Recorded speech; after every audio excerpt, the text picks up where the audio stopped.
ada orang salat, ya, kalau mau khusyuk jangan menilai sesuatu.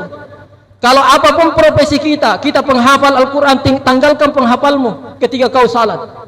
Kalau kamu seorang dai, tanggalkan daimu ketika kau salat. Kamu seorang pengusaha, tanggalkan usahamu ketika kau salat. Sehingga apa yang terjadi ketika ada imam dan lain sebagainya, kita tidak akan menilai apa-apa. Yang biasa terjadi, ada seorang santri baru-baru belajar fasohah, baru-baru belajar tajwid dan lain sebagainya, baru 3 bulan ditakalasi, diajar sama Ustaz Ma'ruf, diajar sama Ustaz Nasrullah, bilang penyebutannya huruf Al-Fatihah itu begini. Pulang di kampungnya apa yang terjadi? Allahu Akbar, Bismillahirrahmanirrahim. Salah ya. Dia nasenna nurana itu kalau kita biasa penghafal langsung tajwidnya masih belum bagus ini. Itu. Kalau kita biasa orang kaya dilai pakaiannya, pakaian ustaz dikasih nah. Itu kita biasa begitu, ya. Kita sebagai orang berilmu, dari cara-caranya saja ini itu. Padahal kalau kita mau salat, mau khusyuk dan lain sebagainya, mau mi'raj, tanggalkan semua itu. Tanggalkan penilaian. Begitu juga kalau kita di luar. Ada seorang teman saya pengusaha, itu punya trik yang sangat bagus untuk memperluas usahanya. Apa? Terima semua orang. Saya pernah tanya, bilang siapa tahu, saya pancing, siapa tahu dia ini mau bohong-bohong sama kita, mau memanfaatkan kita. Apa dia katakan? Saya itu melihat orang-orang itu seperti puzzle. Isme puzzle. Apa itu istilahnya? Bongkar pasang. Ya bongkar pasang, ya puzzle. Ya puzzle. Ya. Itu katanya mungkin saja orang itu tidak cocok yang mau dipasangkan, tapi jangan langsung dibuang. Karena siapa tahu nanti ada bagian khusus itu dia cocok di situ. Jadi terima semua orang. Tidak ada penilaiannya, yang dia nilai adalah dirinya. Makanya inilah yang dicontoh dari Nabi Muhammad sallallahu alaihi wasallam.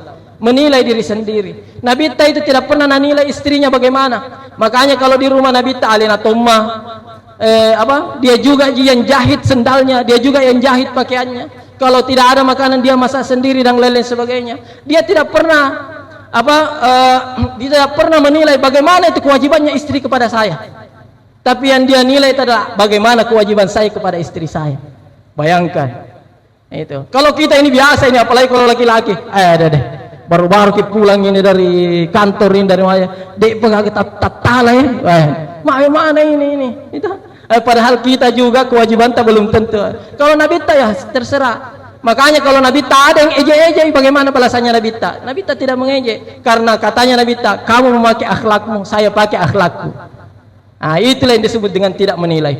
Yang terakhir adalah itu senantiasa ridha terhadap takdir Allah. Jadi 3 ini adalah syarat seorang hamba. Takdir Allah harus senantiasa kita nilai. Harus kita senantiasa nilai baik. Jangan sepotong-sepotong. Jangan misalnya ada takdirnya Allah, cedek dia bohong sih, mapelah sih soy, dan lain sebagainya. Hal-hal yang seperti itu, bahkan terhadap hal-hal yang kecil, ya jangan, ya. Kenapa? Karena takdir Allah Subhanahu Wa Taala itu pasti baik.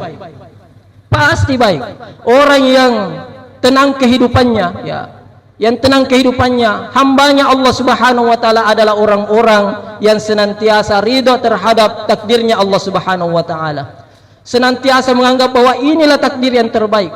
Syekh Mutawalli Asy-Sya'rawi itu pernah menyampaikan bahwa seandainya itu 70 pintu takdir manusia itu diperlihatkan sebelum terjadinya, ya 70 ini pintu takdir ini, ada pilihan-pilihan takdir yang akan Allah berikan kepada kita, maka yang kita pilih itu adalah apa yang kita jalani sekarang ini. Jadi apa yang kita jalani sekarang ini itu adalah yang terbaik dari 70 pilihan takdir yang Allah sediakan untuk kita. Makanya mari kita senantiasa menganggap baik apa-apa yang timbul dari Allah Subhanahu Wa Taala. Mungkin sekarang ini kita anggap tidak bagus karena pengetahuan kita itu terbatas, tapi insya Allah suatu saat itu akan terlihat itu bagaimana nanti di depannya. Ini dulu ini tidak lulus di universitas ini, ternyata ini maknanya. Ini dulu ini saya tidak lulus sehingga tinggal di takalasi, alhamdulillah jadi kiai semua. Masya Allah, itulah berkahnya yang Allah berikan kepada kita. Jadi 3 ini adalah syarat menjadi seorang hamba kalau kita mau mi'raj ketika kita dalam keadaan salat. Ma'asyiral muslimin wal muslimat yang dirahmati Allah Subhanahu wa taala. Terakhir, yang dibawa oleh Rasulullah sallallahu alaihi wasallam itu adalah salat. Salat ini adalah sesuatu hal yang sangat istimewa. Bayangkan semua perintah yang lain itu melalui malaikat Jibril, tetapi satu perintah yang tidak melalui malaikat Jibril adalah kewajiban salat. Ini sebenarnya yang dibawa Nabi Muhammad sallallahu alaihi wasallam turun itu ada 2. Kalau menurut ahli fikih itu adalah kewajiban 5 waktu salat, tapi kalau menurut ahli hakikat itu adalah lisan sumpajang. Kalau mau bertanya tentang lisan sumpajang langsung kalau kuan reguruta. Apa itu lisan sumpajang? Apa itu yang dibawa Nabi Muhammad sallallahu alaihi wasallam turun sehingga bisa kita rasakan nikmatnya itu kehidupan dunia, bisa kita rasakan nikmatnya namanya beribadah. Silahkan kita tuntut sendiri. Yang biasa kita dengar dari penceramah-penceramah yang dibawa itu adalah ya kewajiban 5 salat waktu, tetapi ini pun harus kita laksanakan dengan baik, harus kita laksanakan dengan baik. Ada seorang pendapat, bukan juga ulama sebenarnya ya, bahwa kalau kita katanya sudah mengenal Allah Subhanahu wa taala, sudah ma'rifah, maka kita tidak usah lagi salat. Ya, katanya itu apa? Aqimis salata li dzikri. Dirikanlah salat untuk mengingatku, untuk berzikir kepadaku. Jadi kalau sudah bisa kita berzikir, tidak usah lagi salat. Kan tujuannya untuk salat adalah berzikir. Jadi kalau sudah kita berzikir ya tidak usah. Makanya katanya bilang, mutoya joka-joka ma, mutoya tidak ma masuk pajak toka. Jadi dia nana masuk pajak masih gie. Perlu diketahui. Itu kalau jawabannya guru-guru kami itu mengatakan bahwa saya dimito selamat. Cuman satu orang yang selamat yaitu Rasulullah sallallahu alaihi wasallam. Nabi tak lagi masuk pajak. Nabi tak lagi masuk pajak, makanya kita juga harus salat. Bahkan di dalam sebuah riwayat Nabi Muhammad sallallahu alaihi wasallam itu salat sampai bengkak-bengkak kakinya. Di sini saya mau tanya ini selain guru. Di sini saya mau tanya santri-santri, ada yang pernah salat sampai bengkak-bengkak kakinya? Ada? Ada yang pernah salat sampai bengkak-bengkak kakinya? Tidak ada. Ada. Kalau asam urat bukan kayak gara-gara salat itu, gara-gara biji-bijian, gara-gara makanan. Ya. Bayangkan Nabi Muhammad sallallahu alaihi wasallam bengkak-bengkak kakinya gara-gara salat. Itu sebenarnya kalau kita dalami ini, kira-kira kenapa Nabi mau berbuat seperti itu? Padahal ada hadisnya Nabi Muhammad sallallahu alaihi wasallam yang mengatakan, kalau Rasulullah dikasih pilih antara 2 persoalan, yang mudah dengan yang susah, maka Rasulullah memilih yang mudah. Tetapi kenapa Rasulullah sallallahu alaihi wasallam melaksanakan salat sampai bengkak-bengkak kakinya? Itu karena dia mendapatkan kenikmatan di dalam salat. Sama mi santri, sudah mi melekok kakinya, ada mi di lututnya, sudah mi patah berapa kali, tapi tetap pergi main bola. Kenapa? Karena ada kenikmatan yang kita dapatkan. Mohon jangan ada yang tersinggung. Ya. Kenapa kita masih main bola? Kenapa masih beli sepatu bola yang mahal-mahal? Masih beli perlengkapan bola yang mahal-mahal? Kenapa kira-kira? Nah, purani malaikat, purani maga. Itu adalah karena ada kenikmatan yang kita dapatkan. Begitu juga Nabi Muhammad sallallahu alaihi wasallam. Jadi apa yang kita dapatkan itu juga dirasakan oleh Rasulullah sallallahu alaihi wasallam. Jadi bukan sebenarnya pertanyaan yang bagus. Kenapa Nabi tak sampai salat bengkak-bengkak kakinya? Karena memang beliau mendapatkan kenikmatan. Inilah sebenarnya yang dicari ini. Satu ketika ini masyhur mungkin kita ketahui. Suatu ketika Rasulullah sallallahu alaihi wasallam itu sudah bersama Aisyah radhiyallahu anha di tengah malam. Ini sedikit ini ya. Kulit dengan kulit sudah bersentuhan, tetapi Rasulullah sallallahu alaihi wasallam langsung mengatakan, wahai istriku, bisakah saya melaksanakan salat? Bayangkan, elok nih melakukan sesuatu hal yang kita katakan sebagai kenikmatan tertinggi di dunia ini, yang banyak orang kehilangan akal sehatnya gara-gara itu. Nabi sudah bertemu, sudah kulit dengan kulit, tapi Nabi Muhammad SAW tidak menganggap itu apa-apa dibanding dengan salat. Masih minta izinkan saya salat. Bayangkan kalau kita, Roki lagi masuk pajak, nah ya. Bayangkan itu. Itu. Kalau Nabi sudah bersama dengan istrinya di malam hari, tapi beliau minta izin untuk melaksanakan salat. Itu berarti bahwa kenikmatan yang ada di dunia ini tidak ada apa-apanya dibanding dengan kenikmatan yang disediakan di dalam salat bagi Rasulullah sallallahu alaihi wasallam. Yang disebut dengan as-salatu mi'rajul mu'minin. Bagaimana mendapatkannya? Seperti itu tadi. Bagaimana kita tawadu, menjaga ketawaduan kita di hadapan Allah Subhanahu wa taala. Ketika kita takbir Allahu Akbar, betul-betul yang besar itu cuman Allah Subhanahu wa taala, yang lain sudah kecil. Usaha ta, pelajaran ta, dan lain-lain sebagainya, semuanya sudah di belakang, dibuang ke belakang. Yang ada kita dengan Allah Subhanahu wa taala. Ma'asyiral muslimin wal muslimat rahimakumullah. Ya, Rasulullah sallallahu alaihi wasallam mengadakan Isra Mi'raj itu bertemu dengan para nabi. Semua ulul azmi itu ditemui. Ya, langit pertama beliau bertemu dengan Nabi Adam. Langit kedua bertemu dengan siapa? Siapa langit kedua? Nabi Isa dengan Nabi Isa di langit kedua. Nabi Isa dengan siapa? Nabi Isa dengan Nabi Yahya. Langit ketiga siapa? Nabi Yusuf. Langit keempat Nabi Idris. Kelima Nabi Harun. Keenam Nabi Musa. Ketujuh Nabi Ibrahim. Ini kalau kita lihat, ini ada 8 nabi yang ditemui oleh Rasulullah sallallahu alaihi wasallam, tapi ada satu nabi tidak ada dari ulul azmi. Siapa nabi itu? Nabi Nuh.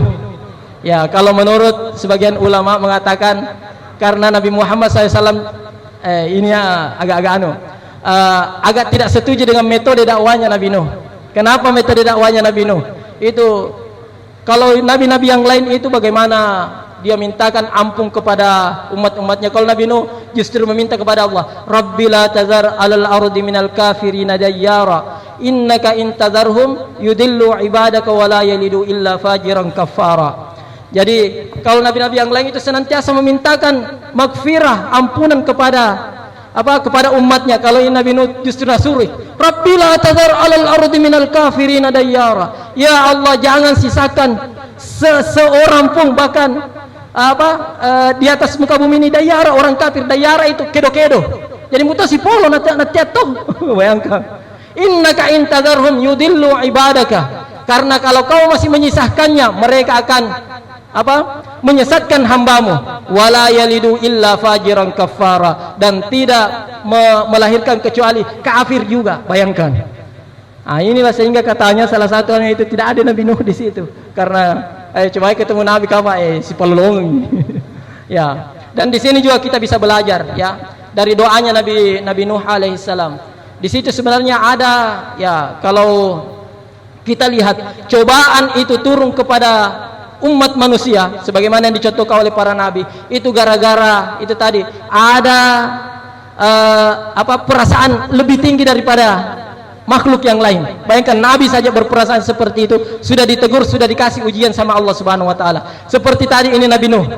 Nabi Nuh itu wala yalidu illa fajiran kafara. Bayangkan Nabi Nuh mengatakan, ya Allah, kalau kau masih menyisakan orang kafir di muka bumi ini, maka mereka akan melahirkan juga anak-anak yang kafir. Apa cobaannya Allah Subhanahu wa taala? Ternyata anaknya Nabi Nuh itu yang jadi kafir. Bayangkan.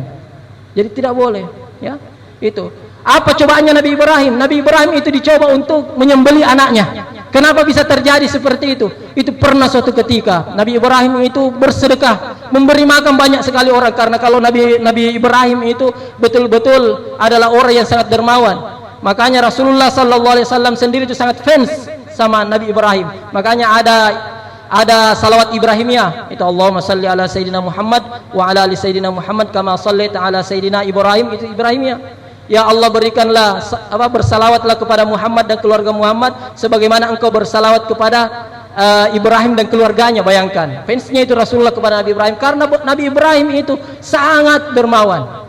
Pernah suatu ketika Nabi Ibrahim itu mengadakan perjamuan banyak sekali, ribuan yang disembelih.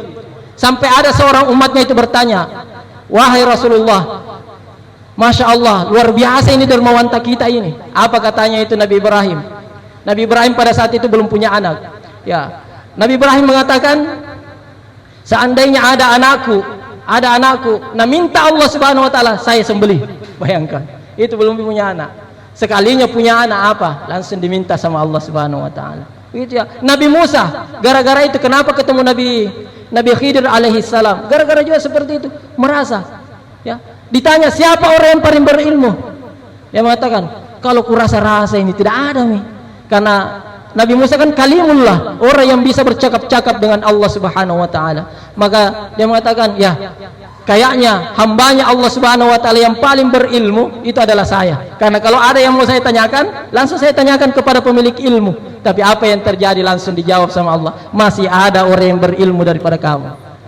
Ya, ma'asyiral muslimin wal muslimat rahimakumullah. Jadi mari kita menjaga ketawaduan kita. Mari kita jangan menilai orang-orang. Jadi kalau ketemu ke orang, usahakan itu dibiasakan, jangan langsung nilai orang. Imam Syafi'i radhiyallahu an itu pernah diberikan ilmu hikmah.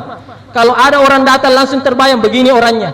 Bahkan biasa kalau ada orang yang datang langsung berbuka binatang kalau tidak salat dan lain-lain sebagainya. Itu Imam Syafi'i apa yang dia minta kepada Allah, ya Allah tutuplah penglihatan saya. Kenapa? Karena beliau senantiasa mau untuk berhusnuzan kepada siapa saja yang datang. Kemudian yang terakhir adalah mari kita senantiasa ridho terhadap takdirnya Allah Subhanahu Wa Taala. Insya Allah takdir Allah Subhanahu Wa Taala itu adalah takdir yang terbaik untuk kita semua. Ma'asyiral muslimin wal muslimat, orang tua saya, Andre Guruta beserta saudara-saudara saya dan santri-santri, ya mungkin sampai di sini yang kami sampaikan terkait hikmah daripada Isra dan Mi'raj. Saya kira ini banyak sekali kekurangannya. Dan ini merupakan momen yang sangat berharga bagi saya sendiri karena bisa bertemu langsung dengan santri-santri, bisa bertemu langsung dengan guru-guru saya yang alhamdulillah terus terang ya allaqtu ruhi wa hayati fi takalasi yatlubul barakah. Saya senantiasa mengikat ruh saya di takalasi dan kehidupan saya di takalasi untuk menuntut berkah. Wallahu muwaffiq ila aqwamit thariq, minallahil musta'an wa ilaihi tiklan. Assalamualaikum warahmatullahi wabarakatuh.